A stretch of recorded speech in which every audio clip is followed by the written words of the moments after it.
بسم اللہ الرحمن الرحیم نحمده ونصلی علی رسولہ الکریم سیرت النبی صلی اللہ علیہ وسلم قدم بقدم پارٹ نمبر 28 جس کا عنوان ہے حقیقت روشن ہو گئی۔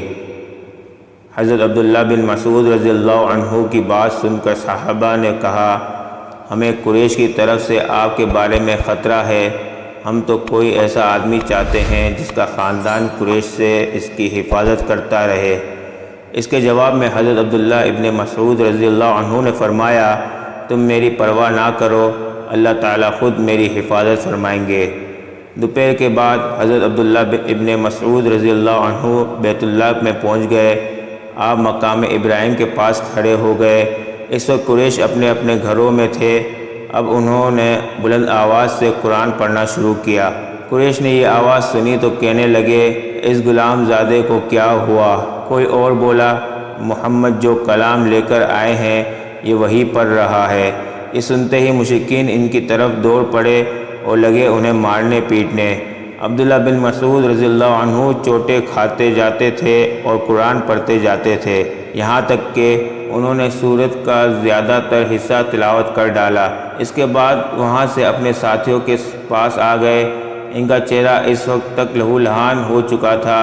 ان کی یہ حالت دیکھ کر مسلمان بول اٹھے، ہمیں تمہاری طرف سے اسی بات کا خطرہ تھا۔ حضرت عبداللہ ابن مسعود رضی اللہ عنہ نے فرمایا، اللہ کی قسم، اللہ کے دشمنوں کو میں نے اپنے لیے آج سے زیادہ ہلکا اور کمزور کبھی نہیں پایا۔ اگر تم لوگ کہو تو میں کل پھر ان کے سامنے جا کر قرآن پڑھ سکتا ہوں۔ اس پر مسلمان بولے، نہیں، وہ لوگ جس چیز کو ناپسند کرتے ہیں آپ انہیں وہ کافی سنا آئے ہیں۔ کفار کا یہ ظلم و ستم جاری رہا۔ ایسے میں ایک دن نبی کریم صلی اللہ علیہ وسلم صفا کی پہاڑی کے پاس موجود تھے۔ ابو جہل آپ کے پاس سے گزرا۔ اس نے آپ کو دیکھ لیا اور لگا گالیاں دینے۔ اس نے آپ کے سر پر مٹی بھی پھینکی۔ عبداللہ بن جدعان کی باندی نے یہ منظر دیکھا۔ پھر ابو جہل آپ کے پاس سے چل کر حرم میں داخل ہوا۔ وہاں مشرکین جمع تھے۔ وہ ان کے سامنے اپنا کارنامہ بیان کرنے لگا۔ اسی وقت آپ کے چچا حضرت حمزہ رضی اللہ عنہ حرم میں داخل ہوئے۔ یہ اس وقت تک مسلمان نہیں ہوئے تھے۔ تلوار ان کی کمر سے لٹک رہی تھی۔ وہ اس وقت شکار سے واپس آئے تھے۔ ان کی عادت تھی کہ جب شکار سے لوٹتے تو پہلے حرم جا کر طواف کرتے تھے، پھر گھر جاتے تھے۔ حضرت حمزہ رضی اللہ عنہ حرم میں داخل ہونے سے پہلے عبداللہ بن جدعان کی باندی کے پاس سے گزرے۔ اس نے سارا منظر خاموشی سے دیکھا اور سنا تھا۔ اس نے حضرت حمزہ رضی اللہ عنہ سے کہا، اے حمزہ، کچھ خبر بھی ہے؟ ابھی یہاں ابو حکم بن حشام ابو جہل نے تمہارے بھتیجے کے ساتھ کیا سلوک کیا ہے؟ وہ یہاں بیٹھے تھے۔ ابو جہل نے انہیں دیکھ لیا، انہیں تکالیف پہنچائی، گالیاں دی اور بہت بری طرح پیش آیا۔ آپ کے بھتیجے نے جواب میں اسے کچھ بھی نہ کہا۔ ساری بات سن کر حضرت حمزہ رضی اللہ عنہ نے کہا، تم جو کچھ بیان کر رہی ہو کیا یہ تم نے اپنی آنکھوں سے دیکھا ہے؟ اس نے فوراً کہا، ہاں میں نے خود دیکھا ہے۔ یہ سنتے ہی حضرت حمزہ رضی اللہ عنہ جوش میں آ گئے، چہرہ غصے سے تمتما اٹھا۔ فوراً حرم میں داخل ہوئے۔ وہاں ابو جہل موجود تھا۔ وہ قریشیوں کے درمیان بیٹھا تھا۔ یہ سیدھے اس تک جا پہنچے، ہاتھ میں کمان تھی، بس وہی کھینچ کر اس کے سر پر دے ماری۔ ابو جہل کا سر پھٹ گیا۔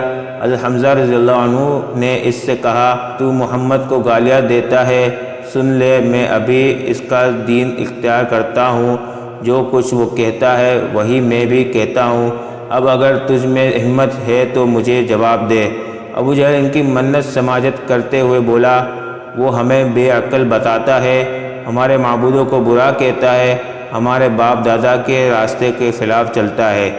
یہ سن کر حضرت حمزہ رضی اللہ عنہ بولے، اور خود تم سے زیادہ بے عقل اور بے وقوف کون ہوگا جو اللہ کو چھوڑ کر پتھر کے ٹکڑوں کو پوجتے ہو؟ میں گواہی دیتا ہوں کہ اللہ کے سوا کوئی معبود نہیں، اور میں گواہی دیتا ہوں کہ محمد اللہ کے رسول ہیں۔ ان کے یہ الفاظ سن کر ابو جہل کے خاندان کے کچھ لوگ یکدم حضرت حمزہ رضی اللہ عنہ کی طرف بڑھے اور انہوں نے کہا، اب تمہارے بارے میں بھی ہمیں یقین ہو گیا ہے کہ تم بھی بے دین ہو گئے ہو۔ جواب میں حضرت حمزہ رضی اللہ عنہ نے فرمایا، آؤ کون ہے مجھے اس سے روکنے والا؟ مجھ پر حقیقت روشن ہو گئی ہے، میں گواہی دیتا ہوں کہ وہ اللہ کے رسول ہیں، جو کچھ وہ کہتے ہیں وہ حق اور سچائی ہے۔ اللہ کی قسم میں انہیں نہیں چھوڑوں گا، اگر تم سچے ہو تو مجھے روک کر دکھاؤ۔ یہ سن کر ابو جہل نے اپنے لوگوں سے کہا، ابو عمارہ یعنی حضرت حمزہ رضی اللہ عنہ کو چھوڑ دو، میں نے واقعی ان کے بھتیجے کے ساتھ ابھی کچھ برا سلوک کیا تھا۔ وہ لوگ ہٹ گئے۔ حضرت حمزہ رضی اللہ عنہ گھر پہنچے۔ گھر آ کر انہوں نے الجھن محسوس کی کہ یہ میں قریش کے سامنے کیا کہہ آیا ہوں، میں تو قریش کا سردار ہوں، لیکن پھر ان کا ضمیر انہیں ملامت کرنے لگا۔ آخر شدید الجھن کے عالم میں انہوں نے دعا کی، اے اللہ، اگر یہ سچا راستہ ہے تو میرے دل میں یہ بات ڈال دے، اور اگر ایسا نہیں ہے تو پھر مجھے اس مشکل سے نکال دے جس میں گھر گیا ہوں۔ وہ رات انہوں نے اسی الجھن میں گزاری۔ آخر صبح ہوئی تو حضور نبی کریم صلی اللہ علیہ وسلم کے پاس پہنچے۔ آپ سے عرض کیا، بھتیجے، میں ایسے معاملے میں الجھ گیا ہوں کہ مجھے اس سے نکلنے کا کوئی راستہ سجائی نہیں دیتا، اور ایک ایسی صورتحال میں رہنا جس کے بارے میں نہیں جانتا یہ سچائی ہے یا نہیں، بہت سخت معاملہ ہے۔ اس پر آن حضرت صلی اللہ علیہ وسلم حضرت حمزہ رضی اللہ عنہ کی طرف متوجہ ہوئے۔ آپ نے انہیں اللہ کے عذاب سے ڈرایا، ثواب کی خوشخبری سنائی۔ آپ کے وعظ و نصیحت کا یہ اثر ہوا کہ اللہ تعالیٰ نے انہیں ایمان کا نور عطا فرما دیا۔ وہ بول اٹھے، اے بھتیجے، میں گواہی دیتا ہوں کہ تم اللہ کے رسول ہو، بس اب تم اپنے دین کو کھل کر پیش کرو۔ حضرت ابن عباس رضی اللہ عنہ فرماتے ہیں، اسی واقعے پر قرآن پاک کی یہ آیت نازل ہوئی۔ ترجمہ: ایسا شخص جو کہ پہلے مردہ تھا، پھر ہم نے اسے زندہ کر دیا اور ہم نے اسے ایک ایسا نور دے دیا کہ وہ اسے لیے ہوئے چلتا پھرتا ہے۔ سورۃ الانعام۔ حضرت حمزہ رضی اللہ عنہ کے ایمان لانے پر حضور نبی کریم صلی اللہ علیہ وسلم کو بہت زیادہ خوشی ہوئی۔ اس کی ایک وجہ تو یہ تھی کہ حضرت حمزہ رضی اللہ عنہ آپ کے سگے چچا تھے، دوسری وجہ یہ تھی کہ وہ قریش میں سب سے زیادہ معزز فرد تھے۔ اس کے ساتھ ہی وہ قریش کے سب سے زیادہ بہادر، طاقتور اور خوددار انسان تھے، اور اسی بنیاد پر جب قریش نے دیکھا کہ اب رسول اللہ صلی اللہ علیہ وسلم کو مزید قوت حاصل ہو گئی ہے تو انہوں نے آپ کو تکالیف پہنچانے کا سلسلہ بند کر دیا، لیکن اپنے تمام ظلم و ستم اب وہ کمزور مسلمانوں پر ڈھانے لگے۔ جس قبیلے کا بھی کوئی شخص مسلمان ہو جاتا، وہ اس کے پیچھے ہاتھ دھو کر پڑ جاتے، ایسے لوگوں کو قید کر دیتے، بھوکا پیاسا رکھتے، تپتی ریت پر لٹاتے، یہاں تک کہ اس کا یہ حال ہو جاتا کہ سیدھا بیٹھنے کے قابل بھی نہ رہتا۔ اس ظلم و زیادتی پر سب سے زیادہ ابو جہل لوگوں کو اکساتا تھا۔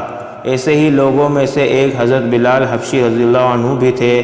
آپ کا پورا نام بلال بن رباح تھا۔ یہ امیہ بن خلف کے غلام تھے۔ حضرت بلال رضی اللہ عنہ مکہ ہی میں پیدا ہوئے تھے۔ پہلے عبداللہ بن جدعان تیمی کے غلام تھے۔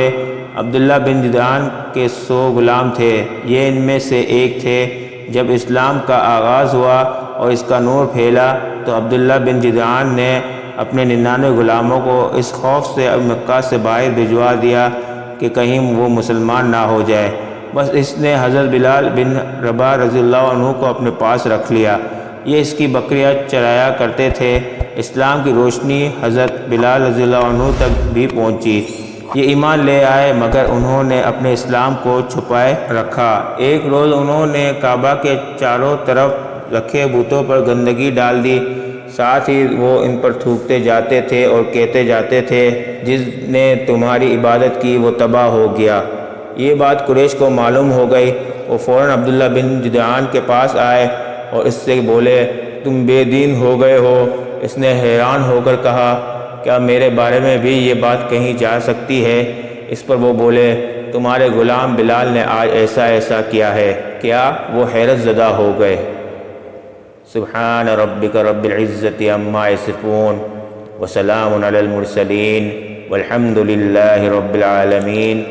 ملتے ہیں اگلے عنوان میں، جس کا نام ہے آزمائشوں پر آزمائشیں۔ تب تک کے لیے اجازت دیجیے، اللہ حافظ۔